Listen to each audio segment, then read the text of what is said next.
ನಮಸ್ಕಾರ. ರಿವ್ಯೂ ಚಾನೆಲ್ಗೆ ಸ್ವಾಗತ. ನಾನು ಸೌಖ್ಯ ಗಾಂವ್ಕರ್. ಇದು ಕರ್ನಾಟಕ ಸರ್ಕಾರದ ಬುಡವನ್ನೇ ಅಲುಗಿಸುವಂತಹ ಒಂದು ಶಾಕಿಂಗ್ ನ್ಯೂಸ್ ಕಾಂಗ್ರೆಸ್ ಸರ್ಕಾರಕ್ಕೆ. ಹಾಗಾದರೆ ಈ ಕ್ಷಣದಲ್ಲಿ ಕಾಂಗ್ರೆಸ್ ಜನರ ಸಹಕಾರವನ್ನು ಕಳೆದುಕೊಂಡು ಬಿಟ್ಟಿದೆಯಾ? ಜನರ ವಿರೋಧಿ ಅಲೆ ಸರ್ಕಾರವನ್ನೇ ಶೇಕ್ ಮಾಡ್ತಿದೆಯಾ? ಅಂಥದ್ದೊಂದು ಅಂಕಿಅಂಶ ಈಗ ಔಟ್ ಆಗಿದೆ. BJP ಮತ್ತು ಕಾಂಗ್ರೆಸ್ JDSನ ಪರಿಸ್ಥಿತಿ ಈಗ ಏನು, ಎಲೆಕ್ಷನ್ ಈ ಕ್ಷಣದಲ್ಲಿ ನಡೆದರೆ ಎನ್ನುವಂಥ ಒಂದು ಅಚ್ಚರಿಯ ರಿಪೋರ್ಟ್ ಹೊರಗಡೆ ಬಿದ್ದಿದ್ದು ಒನ್ ಬೈ ಒನ್ ಎಲ್ಲ ಡೀಟೇಲ್ ಆಗಿ ನಿಮ್ಮ ಮುಂದೆ ಇಡ್ತಾ ಹೋಗ್ತೀವಿ. ಮಿಸ್ ಮಾಡ್ದೆ ನಮ್ಮ ಚಾನಲ್ನ ಸಬ್ಸ್ಕ್ರೈಬ್ ಮಾಡಿ, ನಿಮ್ಮ ಅಭಿಪ್ರಾಯ ಕಮೆಂಟ್ ಮಾಡಿ ತಿಳಿಸಿ. ಎಸ್ ವೀಕ್ಷಕರೇ, ಪೀಪಲ್ಸ್ ಪಲ್ಸ್ ಹೈದರಾಬಾದ್ ಮೂಲದ ಪೀಪಲ್ಸ್ ಪಲ್ಸ್ ಸರ್ವೆಯೊಂದು ಈಗ ಹೊರಗಡೆ ಬಿದ್ದಿದೆ. 2 ವರ್ಷ ಕಂಪ್ಲೀಟ್ ಆಯಿತು. ಸಂಭ್ರಮಾಚರಣೆ, ಸಾಧನಾ ಸಮಾವೇಶ, ಸಾರ್ಥಕತೆ ಸಮಾವೇಶ, ಗ್ಯಾರಂಟಿ ಇದೆಲ್ಲ ಭರ್ಜರಿ ಸೆಲೆಬ್ರೇಷನಲ್ಲಿರೋ ಹೊತ್ತಲ್ಲಿ 2 ವರ್ಷದಲ್ಲಿ ಕರ್ನಾಟಕದ ಜನ, ಭರ್ಜರಿ ಬಹುಮತ ಕೊಟ್ಟಂತಹ ಜನ ಏನು ಅಭಿಪ್ರಾಯ ಸೂಚಿಸ್ತಾ ಇದ್ದಾರೆ? ಈಗ ಎಲೆಕ್ಷನ್ ನಡೀತಪ್ಪ, ಯಾರ ಪರವಾಗಿದೆ ಒಲವು? ಕಾಂಗ್ರೆಸ್ ಸರ್ಕಾರದ ಪರವಾಗಿದ್ದಾರಾ? ಗ್ಯಾರಂಟಿಯನ್ನು ನೆಚ್ಕೊಂಡಿದ್ದಾರಾ? BJP ಪರವಾಗಿ ಹೆಂಗಿದೆ ರೆಸ್ಪಾನ್ಸು ಅಂತ ಬಹಳ ಡೀಟೇಲ್ ಆಗಿ ಒಂದು ಸರ್ವೆ ನಡೆಸಲಾಗಿದೆ. ಕೊಡೆಮೋ ಟೆಕ್ನಾಲಜೀಸ್ ಮತ್ತು ಪೀಪಲ್ಸ್ ಪಲ್ಸ್ ಸಹಯೋಗದಲ್ಲಿ ನಡೆದಂಥ ಒಂದು ಸರ್ವೆ ರಿಪೋರ್ಟ್ ಏನು ಹೇಳ್ತಾ ಇದೆ? ಬಹಳ ಅಚ್ಚರಿಯ ಅಂಕಿಅಂಶಗಳು ಈಗ ಹೊರಗಡೆ ಬಂದಿವೆ. ಕಾಂಗ್ರೆಸ್ 5 ಗ್ಯಾರಂಟಿ ಅಲ್ಲದೆ ಭೂ ಗ್ಯಾರಂಟಿ ಅಂತ ಬೇರೆ ಘೋಷಣೆ ಮಾಡಿದೆ. ಈಗ ಗ್ಯಾರಂಟಿ ವಿಚಾರದಲ್ಲಿ ಸಿಕ್ಕಾಪಟ್ಟೆ ಆಕ್ರೋಶ ಇದ್ದಿದೆ. ಯಾಕಂದರೆ ದುಡ್ಡು ಬರ್ತಿಲ್ಲ. DK ಶಿವಕುಮಾರ್ ಅವರೇ ಪ್ರತಿ ತಿಂಗಳು ಕೊಡ್ತೀವಿ ಅಂತ ನಾವೇನು ಹೇಳಿದ್ವಾ ಗೃಹಲಕ್ಷ್ಮಿನ ಅಂತ ಬೇರೆ ಯೂಟರ್ನ್ ತೊಗೊಂಡ್ಬಿಟ್ಟಿದ್ದಾರೆ. ಸೊ ಗ್ಯಾರಂಟಿ ವಿಚಾರದಲ್ಲಿ ಜನರ ಅಭಿಪ್ರಾಯ ಏನು ಅನ್ನೋದು ಮೀಡಿಯಾಗಳಲ್ಲಿ ರಿಯಾಕ್ಷನ್ನಲ್ಲಿ ನೋಡ್ತಾ ಇರ್ತೀರಾ ನೀವು. ಇದರ ನಡುವೆ ಓವರ್ ಆಲ್ ರಾಜ್ಯದಲ್ಲಿ ಜನಾಭಿಪ್ರಾಯವನ್ನು ಈ ಸರ್ವೆ ಸಂಗ್ರಹ ಮಾಡಿದೆ. ಏಪ್ರಿಲ್ 17ರಿಂದ ಮೇ 18ರವರೆಗೆ ಜನರನ್ನು ಸಂಪರ್ಕ ಮಾಡಿ, ರಾಜ್ಯವ್ಯಾಪಿ ಉದ್ದಗಲಕ್ಕೂ ಜನರನ್ನು ಸಂಪರ್ಕ ಮಾಡಿ ನಿಮಗೆ ಈ ಗ್ಯಾರಂಟಿ ಬಗ್ಗೆ ಸ್ಯಾಟಿಸ್ಫ್ಯಾಕ್ಷನ್ ಇದೆಯಾ, ಅಭಿವೃದ್ಧಿಯ ಬಗ್ಗೆ, ಸೋಷಿಯಲ್ ವೆಲ್ಫೇರ್ ಬಗ್ಗೆ ಯಾವ ರೀತಿ ಅಭಿಪ್ರಾಯ ಇದೆ, BJPಯ ಬಗ್ಗೆ ನಿಮ್ಗೆ ಈಗಿರುವಂಥ ಅಭಿಪ್ರಾಯ ಏನು, ಸೆಂಟ್ರಲ್ ಲೀಡರ್ಶಿಪ್ ನೋಡ್ತಿರೋ, ರಾಜ್ಯದ ನಾಯಕತ್ವವನ್ನು ನೋಡ್ತಿರೋ, ಏನು ಎತ್ತ ಅಂತ ಎಲ್ಲ ಸರ್ವೆ ಮಾಡಿದ್ದಾರೆ. ಬಹಳ ಶಾಕಿಂಗ್ ನಂಬರ್ಸೇ ಕಂಡು ಬರ್ತಿದೆ. BJPಗೆ ಇತಿಹಾಸದಲ್ಲೇ ಕಂಡರಿಯದಂಥ ನಂಬರ್ಸನ್ನು ಈ ಸರ್ವೆ ಕೊಡ್ತಿರೋದು ಈ ಎಲೆಕ್ಷನ್ ಈ ಕ್ಷಣಕ್ಕಾದರೆ ಅಂತ. ಎಲ್ಲ ಪ್ರತಿಷ್ಠಿತ ಮಾಧ್ಯಮಗಳು ಕೂಡ, ಪೇಪರ್ಸು ಕೂಡ ಇದನ್ನು ಕವರ್ ಮಾಡಿರೋದು ನೋಡಿ. ಅಂಥದ್ದೊಂದು ಸರ್ವೆ ಔಟ್ ಆಗಿದೆ. BJP ಈಗ 51% ವೋಟ್ ಶೇರ್ ತಗೊಂಡು ವಿನ್ ಆಗುತ್ತೆ.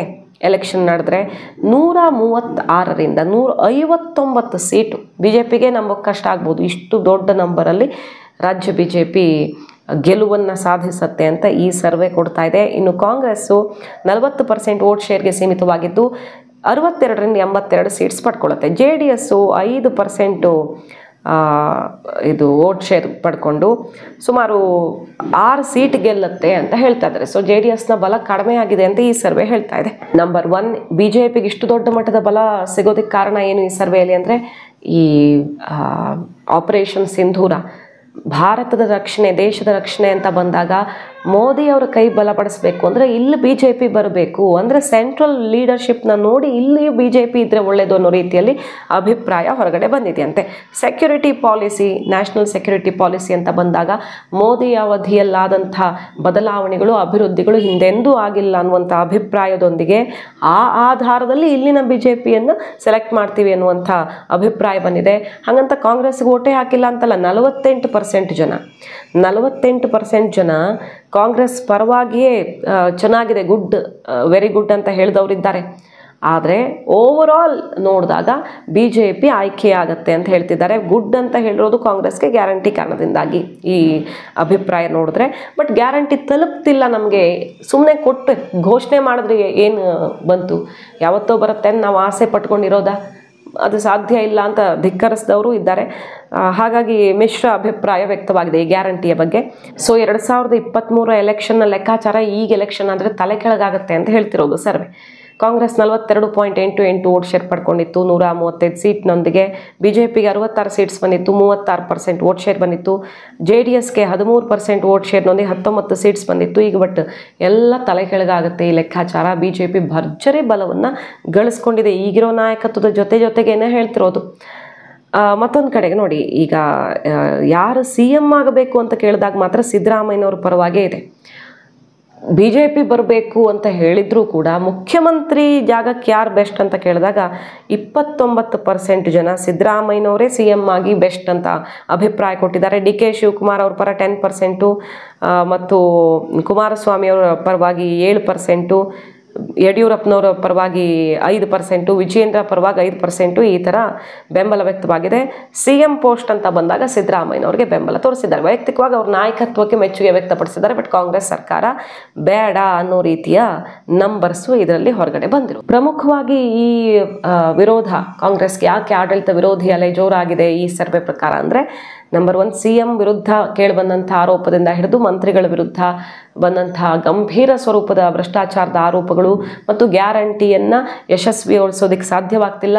ದೇಶದಲ್ಲಿ ಸ್ವಲ್ಪ ಮಟ್ಟಿಗೆ ಹಣದುಬ್ಬರ ಕಡಿಮೆ ಆಗಿದ್ರೂ ಕೂಡ ರಾಜ್ಯದಲ್ಲಿ ಮಾತ್ರ ಬೆಲೆ ಏರಿಕೆ ದಿನದಿಂದ ದಿನಕ್ಕೆ ಜಾಸ್ತಿ ಆಗ್ತಿದೆ. ಎಲೆಕ್ಟ್ರಿಸಿಟಿ ಮೇಲೆ ಹಾಕಿರುವಂಥ ಹೊರೆಯ ಬಗ್ಗೆ ಎಲ್ಲರೂ ಮಾತಾಡಿದ್ದಾರೆ.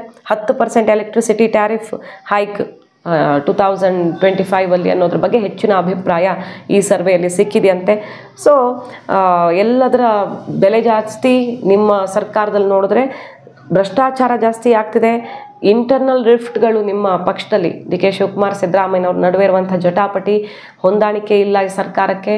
ಉದ್ದೇಶ ಇವರದ್ದು ಅಭಿವೃದ್ಧಿ ಅಲ್ಲ, ಬದಲಾಗಿ ಅಧಿಕಾರ ಹೆಂಗೋ ಒಂದಿಷ್ಟು ದಿನ ತಳ್ಕೊಂಡು ಹೋಗೋದು ಅನ್ನೋ ರೀತಿಯಲ್ಲಿ ಆಕ್ರೋಶ ವ್ಯಕ್ತಪಡಿಸಿದ್ದಾರಂತೆ. ಸೊ ಪರ್ಸ್ನಲ್ ಪಾಪ್ಯುಲಾರಿಟಿ ನಡುವೆಯೂ ಕೂಡ ಸರ್ಕಾರಕ್ಕೆ ಏನು ನ್ಯಾಯ ಒದಗಿಸುವಲ್ಲಿ ಸಿದ್ದರಾಮಯ್ಯನವರು ಸೋತಿದ್ದಾರೆ ಅನ್ನೋ ರೀತಿಯ ಅಭಿಪ್ರಾಯ ವ್ಯಕ್ತವಾಗಿರೋದು.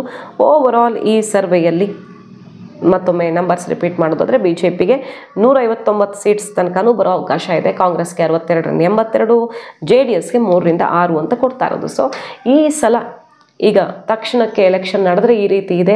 ಸೊ ಇನ್ನು ಬರುವಂಥ ಎಲೆಕ್ಷನ್ನಲ್ಲಿ ಕಾಂಗ್ರೆಸ್ ಗೆಲ್ಲೋದಕ್ಕೆ ಸಾಧ್ಯವೇ ಇಲ್ಲ ಅನ್ನೋ ರೀತಿಯಲ್ಲಿ ಈ ನಂಬರ್ಸು ಮೆಸೇಜ್ ಕೊಡ್ತಿರೋದು. ಬದಲಾಗ್ತಿರತ್ತೆ ಪರಿಸ್ಥಿತಿ, ಹೇಳೋದಕ್ಕೆ ಸಾಧ್ಯ ಇಲ್ಲ. BJPಗೆ ಈ ಕ್ಷಣದಲ್ಲಿ ಸಿಗ್ತಿರುವ ಬಲ ಸಂಪೂರ್ಣವಾಗೋದು ಕೇಂದ್ರದ ನಾಯಕತ್ವದಿಂದ ಅನ್ನೋದನ್ನು ಈ ಸರ್ವೆ ಹೇಳ್ತಿದೆ. ಮಾಹಿತಿ ನಿಮ್ಗೆ ಇಷ್ಟ ಆಗಿದ್ರೆ ಮಿಸ್ ಮಾಡಿದ್ರೆ ನಮ್ಮ ಚಾನಲ್ನ ಸಬ್ಸ್ಕ್ರೈಬ್ ಮಾಡಿ, ನಿಮ್ಮ ಅಭಿಪ್ರಾಯ ಕಮೆಂಟ್ ಮಾಡಿ ತಿಳಿಸಿ. Thank you.